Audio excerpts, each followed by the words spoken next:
Hello बच्चों, मैं आपकी उर्मिला टीचर आप सभी का स्वागत करती हूँ। हम पढ़ रहे थे इको अर्थशास्त्र मतलब इको उसका 4 पॉइंट चैप्टर 4 पढ़ने चैप्टर 4 जिसमें हमने पूर्ति का नियम ये शुरू किया था, जिसमें पूर्ति के नियम में हमने पूर्ति का नियम पढ़ा था। फिर पूर्ति के नियम की धारणाएं क्या होती है, और आज हम पढ़ेंगे पूर्ति की अनुसूची आकृति और समझ, यानी उसकी आकृति कौन सी और किस प्रकार से होती है। पूर्ति की कोई उत्पादक या विक्रेता, उत्पादक जो वस्तुओं का उत्पादन करने वाला होता है, विक्रेता जो तैयार वस्तु को बेचने वाला होता है, अलग अलग कीमत पर वस्तु का कितना प्रमाण बेचने की तैयारी दर्शाता है। यानी वो कितना एकदम से तैयार माल जो उसके पास हो जाता है, अब वो उसकी क्या कीमत लगा करके बाजार में बेचेगा, यह दर्शाने वाली सांख्यिकी जानकारी को पूर्ति की अनुसूची कहते हैं। अगर इस चीज़ की जानकारी जिससे प्राप्त की जाती है उसे क्या कहते हैं? उसे अनुसूची कहते हैं। किसकी? पूर्ति की अनुसूची उसे कहते हैं।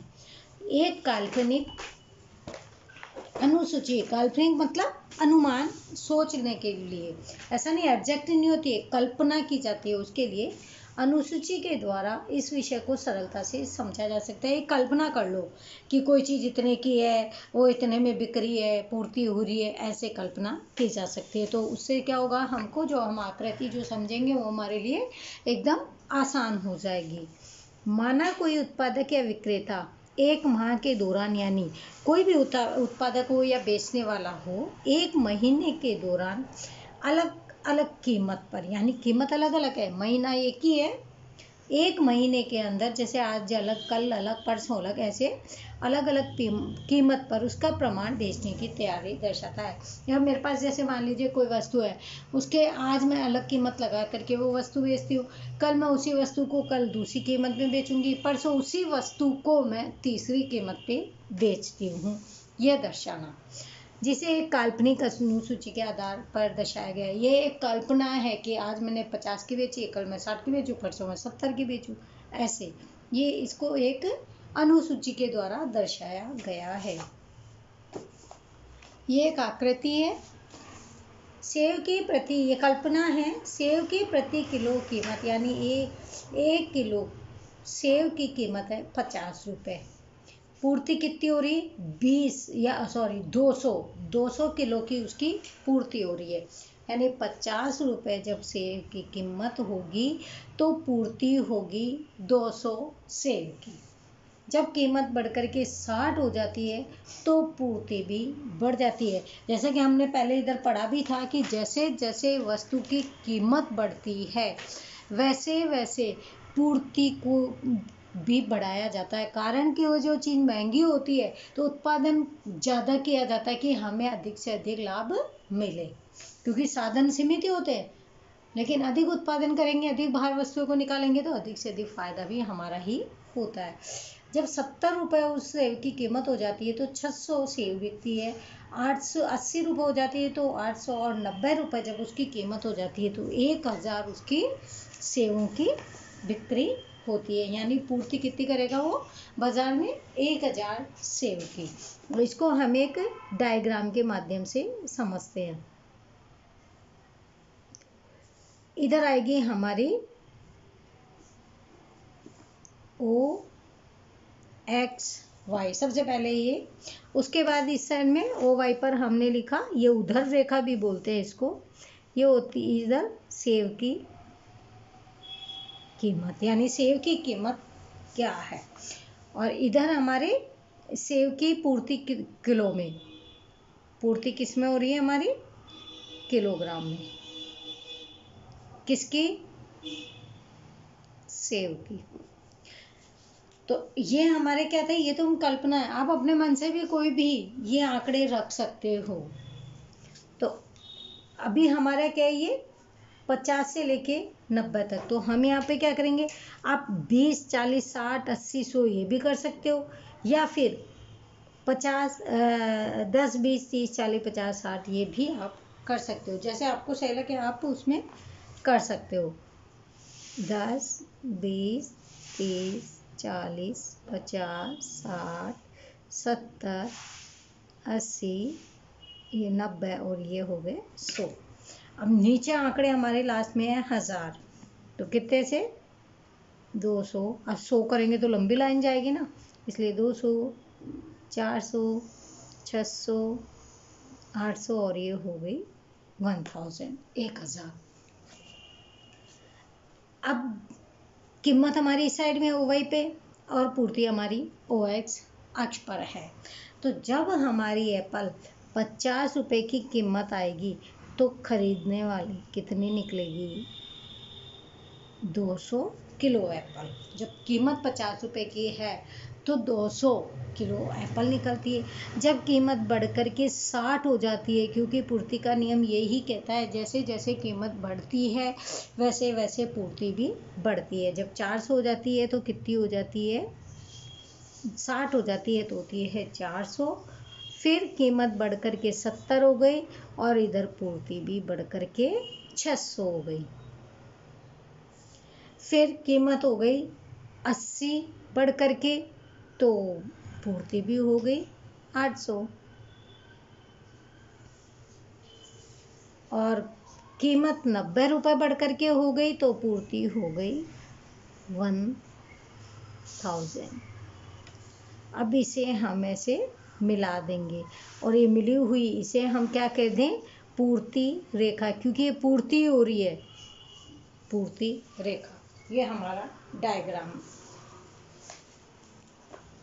अब हम इसको समझते हैं। ये तो हमने अभी डायग्राम पढ़ा था। अब है, ये था हमारा पूर्ति के नियम की आकृति जो अभी हमने इसमें बनाई है। आकृति में एक्स अक्ष पर सेव की पूर्ति किलोग्राम में, यानी एक्स अक्ष पर सेव की जो कीमत है पूर्ति वो ओ एक्स पर दर्शाई गई है क्योंकि ये पूर्ति है, और ओ वाई पर कीमत। हमेशा कीमत उधर रेखा यानी OY रेखा पर ही दर्शाई जाती है। अनुसूची के अनुसार आलेख की रचना की जाए तो ये देखिए, ये इन्हें जो ये पॉइंट्स थे 200-400 वाले, इन्होंने इसमें ABCDE ये बिंदु रख दिए हैं। आप भी रख सकते हो। बिंदु प्राप्त किए, नहीं रखोगे तो भी चलेगा, रखोगे तो भी चलेगा। ये आपको तो मालूम ही है कि हमने ये क्या बनाया। उपरोक्त तमाम बिंदु अलग अलग कीमत पर बाजार में पूर्ति को दर्शाते हैं, यानी बाजार में सेब की कितनी पूर्ति हो जा रही है। जैसे जैसे कीमत बढ़ रही है वैसे वैसे पूर्ति बढ़ रही है। तो ये डायग्राम हमें इन बिंदुओं के आधार पर ABCDE जो दिया हुआ है उनके आधार पर हमें जानकारी मिल जाती है। इन तमाम बिंदुओं को जोड़ने वाली रेखा S को SS कहते हैं, यानी सप्लाई, यानी पूर्ति हो रही है। ये वाली जो रेखा है ये पूर्ति रेखा, आप हिंदी में भी लिख सकते हो, इंग्लिश में भी SS यानी सप्लाई रेखा हो रही है, ऐसा कह सकते हैं। आकृति में A बिंदु से स्पष्ट है कि सेब की कीमत 50 रुपये है। ये सेब की कीमत 50 रुपये है तो उसकी पूर्ति कितनी होगी? 200। ये आपके पास 50 है और ये आपकी कीमत 200 है। कीमत बढ़कर के 60 रुपये हो, मान लो ये कीमत बढ़ के 60 हो जाती है तो पूर्ति भी 400 की हो जाती है। SS हो जाती है बिंदु। ठीक उसी प्रकार C बिंदु पर कीमत 70 हो जाती है तो पूर्ति 600 हो जाती है। D पर 80 होती है तो 800 हो जाती है। यह बढ़कर के, यानी जैसे जैसे कीमत बढ़ती जाएगी वैसे वैसे पूर्ति भी बढ़ती जाएगी। SS यानी ये जो पूर्ति रेखा है बाईं से दाहिनी ओर ऊपर की ओर गति कर रही है। देखो, नीचे से ऊपर की ओर, ये दाईं और फिर ये कहाँ जा रही है? ये बायां हाथ है हमारा और ये दायां हाथ है, तो ये बाईं ओर से होती हुई दाईं साइड में ऊपर की ओर जा रही है। अर्थात रेखा का ढाल कैसा है? धनात्मक। जो ऊपर जाता है धनात्मक, जो नीचे जाता है वो ऋणात्मक। धनात्मक कीमत और पूर्ति के बीच सीधा संबंध होता है। कैसे हुआ? जैसे जैसे कीमत बढ़ी वैसे वैसे ये भी बढ़ रहा है, यानी दोनों का संबंध कैसा है? सीधा संबंध है। अब है कीमत और पूर्ति के बीच की समझ, यानी जो कीमत है उसके और जो पूर्ति है उसके बीच की समझ क्या है। कीमत और पूर्ति के बीच धन संबंध दो कारण हैं। यानी जो धनात्मक जो रेखा जा रही है उसके दो कारण है। पहला है उत्पादन का ध्येय महत्तम लाभ है, यानी जो उत्पादक जो वस्तु का उत्पादन करता है उनका मुख्य लक्ष्य क्या है, उद्देश्य क्या है, अधिक से अधिक लाभ प्राप्त करना है। यदि कीमत बढ़े तो वस्तु की पूर्ति को बढ़ाने का प्रयास करता है, वो अधिक से अधिक उत्पादन करना चाहता है ताकि जब महंगी वस्तु है तो फटाफट और वस्तु उसकी बाजार में निकलती रहे, क्योंकि पूर्ति बढ़ाकर अधिक लाभ प्राप्त करने के लिए वह हमेशा प्रयत्न करता रहता है और बाजार में जितनी उसकी ज़रूरत होती है उतनी वो उत्पादन करके वस्तुओं की पूर्ति करता रहता है। इसमें दूसरा पॉइंट क्या है, वस्तु की कीमत बढ़ने के कारण लाभ मिलने की संभावना भी बढ़ जाती है। जितनी ज़्यादा महंगी वस्तु बाहर निकलेगी उतना ज़्यादा लाभ होने का भी संभावना रहेगी। परिणाम स्वरूप बाजार में नए विक्रेताओं का प्रवेश होने से वस्तु की कुल पूर्ति में भी बढ़ोतरी होती है। यदि खरीदार बहुत अधिक और हो जाते हैं तो उससे क्या होगा, पूर्ति में भी बढ़ोतरी होती है। जब नए नए विक्रेता तथा बेचने वाले होते हैं, उत्पादक वाले होते हैं, वो और वस्तुओं का उत्पादन करते हैं तो बाजार में और वस्तुओं की पूर्ति भी बढ़ जाती है। पूर्ति में परिवर्तन। फिर हमारा सेकंड पॉइंट है, वस्तु की कीमत बढ़ने के कारण लाभ संभावना भी बढ़ जाती है। यानी जैसे जैसे कीमत बढ़ती है लाभ अधिक होने की आशा हो जाती है। यानी संभावना क्या होती है, जितना ज़्यादा वस्तु हम उत्पादन करेंगे उतनी बाजार में पूर्ति होगी और उसके बदले में हमें अधिक से अधिक लाभ मिलेगा। फिर परिणाम स्वरूप बाजार में नए विक्रेताओं का प्रवेश होने से, यानी और बेचने वाले भी जो लोग होते हैं वो भी आएंगे तो उनके द्वारा भी बाजार में कुल पूर्ति में बढ़ोतरी होती है। अब है पूर्ति में परिवर्तन। वस्तु की पूर्ति पर जिन परिबलों की असर होती है उन्हें दो भागों में बांटा गया है। एक तो कीमत का परिबल और दूसरा होता है कीमत के अलावा अन्य परिबल। तो कीमत प्रेरित परिबल के कारण पूर्ति में विस्तार और संकुचन होता है, यानी कितनी मात्रा, एक ऐसा पॉइंट होता है जहां पर दोनों बराबर होते हैं।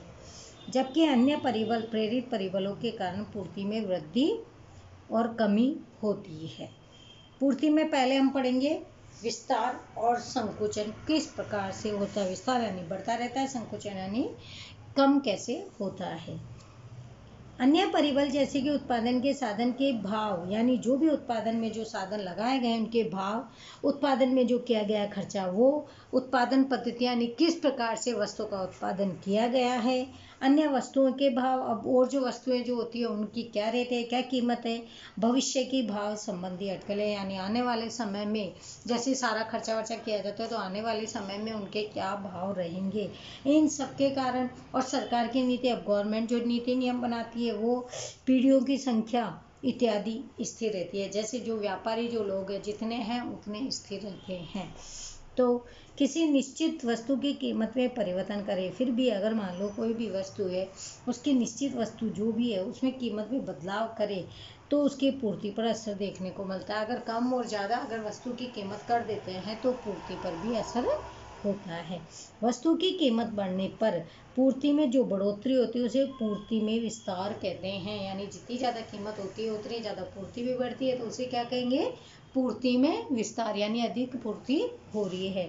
जबकि वस्तु की कीमत में कमी करने पर पूर्ति में भी घटत होती है, जिसे क्या कहते हैं, पूर्ति में संकुचन। यानी पूर्ति कम, कीमत कम तो पूर्ति कम, तो संकुचन हुआ। पूर्ति कीमत ज़्यादा तो पूर्ति भी ज़्यादा, तो वो होगा पूर्ति विस्तार। अब इसे भी हम एक डायग्राम के माध्यम से समझते हैं। सेव की कीमत कितनी है, 50 रुपये, उस समय पूर्ति हो रही है 200 रुपये की। फिर सेव की कीमत हुई 60 रुपये की तो पूर्ति हुई 40 रुपये की। जब सेव की कीमत 70 रुपये हुई तो पूर्ति हुई 60 रुपये की। और जब कीमत 80 रुपये हुई तो पूर्ति भी हुई 80, और 90 रुपये हुई तो 1000, 80 नहीं 800। तो इसे हम एक चित्र के माध्यम से समझते हैं।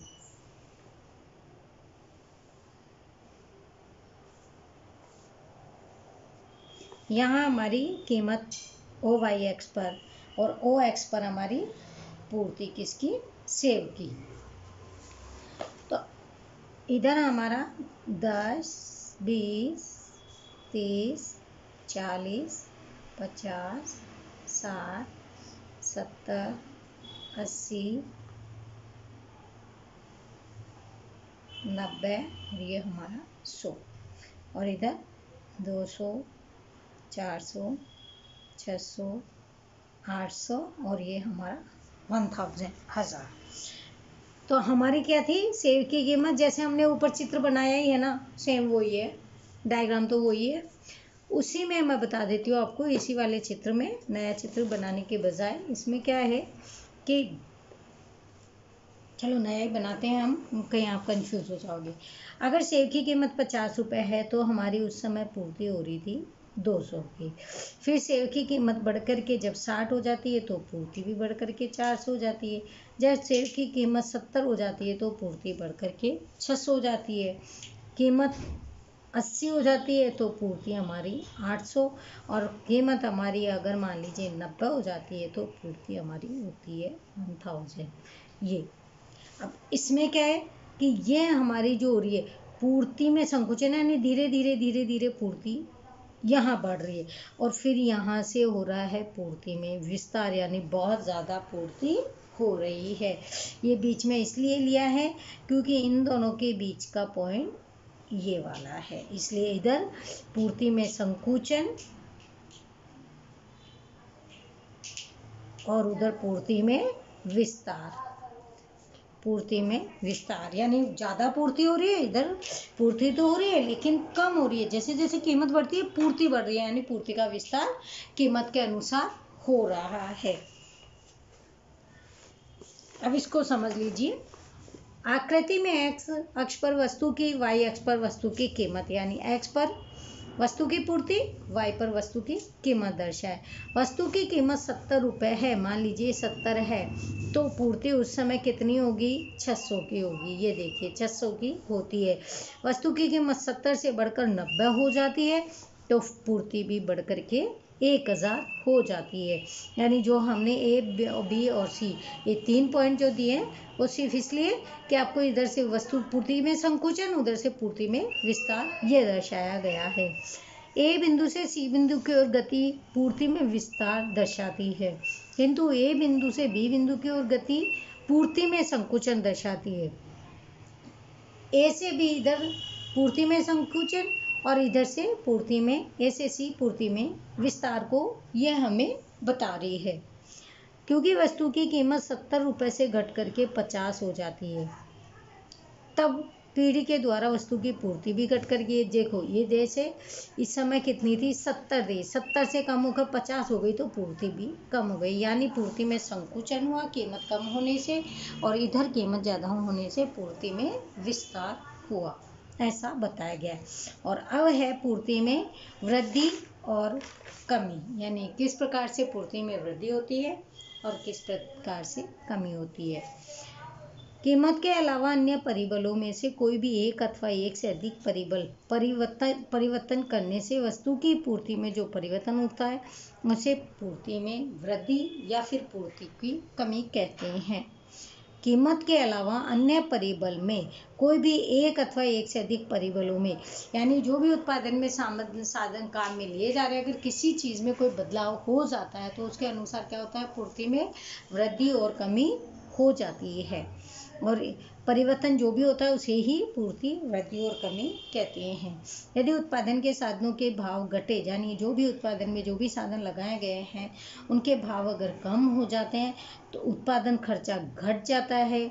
उत्पादन पद्धति में सुधार हो, अन्य वस्तु के भाव घटे तो सरकारी नीति पूर्ति को प्रोत्साहन करने वाली हो, पीढ़ियों की संख्या में बढ़ोतरी हो। इन परिस्थितियों में वस्तु की कीमत में कोई परिवर्तन न करने के बावजूद भी पूर्ति में बढ़ोतरी देखने को मिलती है। ऐसी परिस्थिति में मूल रेखा अपने स्थान से दाहिनी ओर खिसकती हुई पूर्ति में वृद्धि करती है, यानी धीरे धीरे लोगों को वस्तुओं की पूर्ति अधिक होती है। इसके विपरीत परिस्थिति में यदि उत्पादन के साधन की कीमत घट जाए, यानी जो भी साधन उत्पादन में लगे रहे वो उनकी कीमत कम हो, उत्पादन खर्च बढ़ जाए अन्य वस्तु के भाव भी बढ़ जाए, सरकारी नीति पूर्ति करने की दिशा में हो, ऐसी परिस्थिति में वस्तु की कीमत में परिवर्तन न होने के बावजूद भी पूर्ति में कमी देखने को मिलती है। इन परिस्थितियों में मूल रेखा अपने स्थान से बाईं ओर खसकती है, जिससे पूर्ति में कमी कहते हैं। अब एक एग्जाम्पल से एक डायग्राम के द्वारा आप समझ लीजिए। मान लीजिए सेब की कीमत एक ही भाव चल रही है, ना कम हो रही है ना ज़्यादा हो रही है, लेकिन फिर भी पूर्ति में परिवर्तन हो रहा है। 20 रुपये किलो सेब है, कीमत है 20 रुपये। शुरू में लोग खरीद रहे हैं 100 लोग खरीद रहे हैं। वो नहीं होता जैसे सेल लग जाती है, सेल लगती है तो एक जना खरीद के आता है, फिर आस पड़ोस वाले को बोलता है कि 100 रुपये की 2 ड्रेस है वहाँ पे, तो वो कीमत वही है, सेल है तो फिक्स रेट है, वो खरीद लेते हैं। फिर आके जब बताएंगे ना तो उसके 2 की बजाय 4 जाएंगे, फिर वो 4 आके और अड़ोस पड़ोस को दिखाएंगे। ऐसे करते करते करते करते पूर्ति में बढ़ोतरी हो जाती है।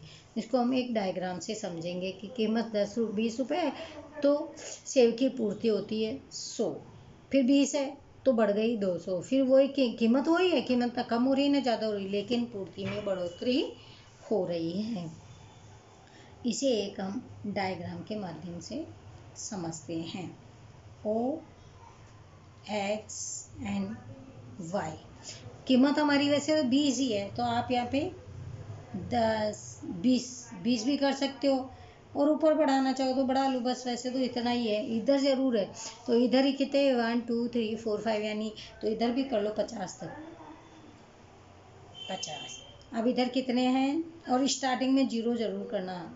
100, 200, 300, 400 और ये 500। कीमत हमारी जब शुरू में कितनी है, 20 रुपये है, उस समय लोग कितने खरीद रहे हैं, 100। 20 है तब।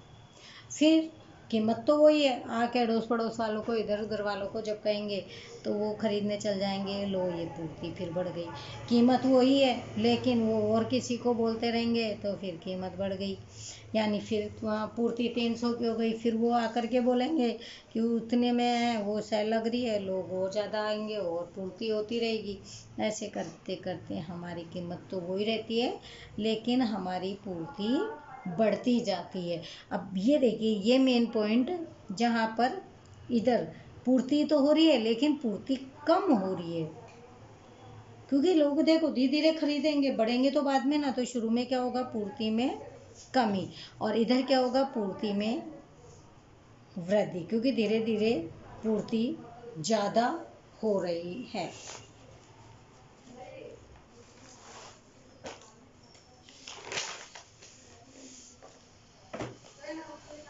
आकृति एक्स अक्ष पर, ये जो हमने बनाई है आकृति एक्स अक्ष पर वस्तु की पूर्ति इकाई में दर्शाई गई है। ये जो इकाई है इसमें दर्शाई गई है, यहाँ लिखेंगे हम वस्तु की पूर्ति, ये लिखना ज़रूरी है। और इसमें वस्तु की कीमत, यानी जो सेब की कीमत है वो लिखेंगे किलोग्राम में, ये लिखना आवश्यक है, किलोग्राम।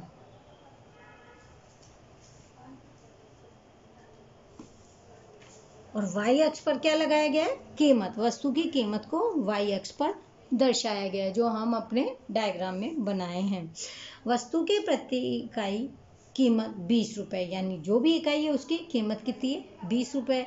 तब उत्पादन विक्रेता जो अपनी पूर्ति करने के है वो क्या करेगा, 300 रुपये करेगा। कीमत 20 है, पहले 100 की हो रही है, फिर पूर्ति 20 की हो रही है, फिर पूर्ति 300 की हो रही है।